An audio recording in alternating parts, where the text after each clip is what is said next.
Assalamualaikum warahmatullahi wabarakatuh. Halo semuanya, perkenalkan saya Natasha dari program studi Sistem Informasi dari mata kuliah Logika Komputer. Nah, pada kesempatan kali ini saya akan membahas salah satu topik penting dalam mata kuliah ini, yaitu tentang sintaks dan semantik dalam bahasa formal. Bersama dosen kami tercinta, Ibu Rizkawati, SSI, MSI.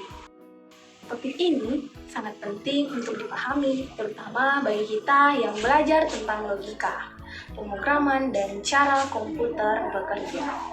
Banyak orang yang masih bingung membedakan antara sintaks dan semantik, padahal dua-duanya punya peran besar dalam membuat program yang berjalan dengan baik. Oke, setelah mendengar tadi tentang opening dari video, kita akan masuk ke pengantar bahasa formal.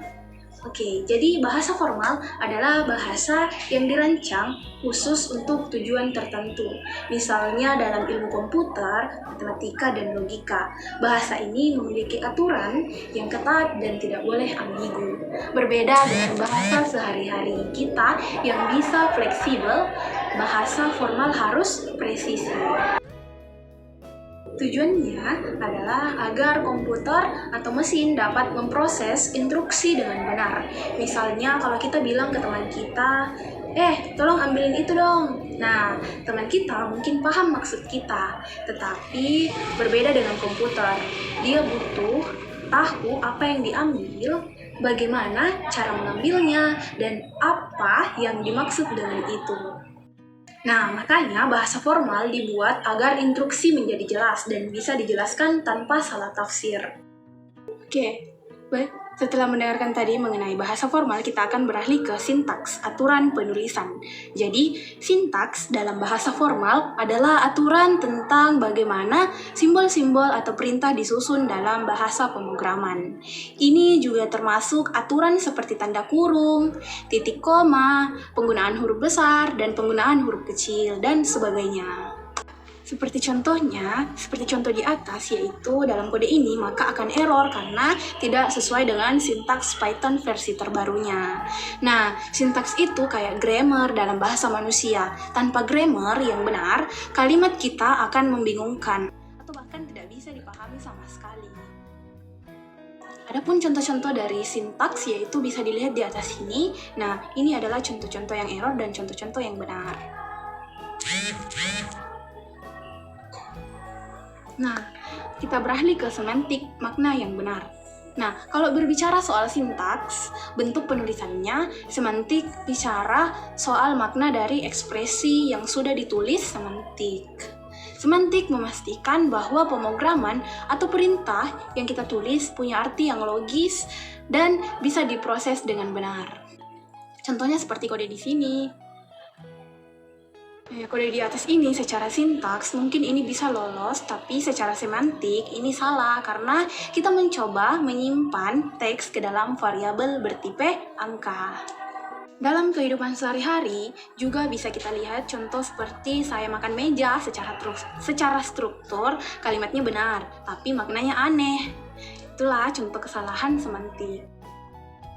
Oke, kita ke bagian 4, di mana contoh perbandingan sintaks versus semantik. Nah, ayo kita bandingkan keduanya lewat beberapa contoh kasus supaya makin jelas dan makin bisa kita pahami dengan benar. Contoh salah sintaks bisa dilihat oleh gambar ini. Nah, jadi akan error saat diimpilasi. Nah, contoh salah semantik ini. Nah, secara sintaks benar, tetapi saat dijalankan akan error karena membagi dengan 0 tidak punya makna matematis. Ini adalah kesalahan semantik. Nah, contoh lainnya, misalnya kita meminta orang buatkan teh panas, tetapi kita bilang buatkan air dingin yang mendidih. Nah, secara struktur kalimatnya benar, tapi maknanya nggak masuk akal. Itu contoh semantik yang kacau. Nah, setelah mendengarkan tadi bagian keempat, selanjutnya kita akan beralih ke bagian 5. Oke, kenapa sintaks dan semantik itu penting? Nah, bayangkan kalau kita cuma fokus ke sintaks, tetapi memperhatikan semantik, tetapi tidak memperhatikan semantik. Nah, program bisa berjalan, tapi hasilnya salah atau tidak sesuai harapan kita.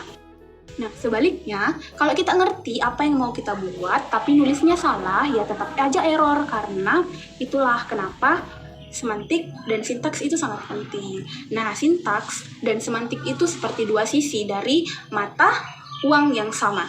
Harus berjalan beriringan agar sistem informasi dan aplikasi kita bangun bisa bekerja dengan benar dan logis. Setelah mendengarkan penjelasan tadi mulai dari bagian 1 dan bagian kelima, kita berakhir pula video ini. Jadi teman-teman, bisa kita simpulkan bahwa sintaks adalah aturan penulisan atau struktur. Sedangkan semantik atau arti dari ekspresi. Keduanya sangat penting dalam bahasa formal, terutama di pemrograman dan logika. Dengan memahami perbedaan dan peran masing-masing, kita menulis kode atau instruksi yang tidak hanya benar secara teknis, tapi juga tepat secara makna. Terima kasih sudah menyaksikan video ini. Semoga bermanfaat dan bisa membantu kalian atau dengan saya memahami materi ini lebih mudah. Sampai jumpa di materi logika selanjutnya. Bersama Ibu Dosen Rizkawati, SSI, MSI.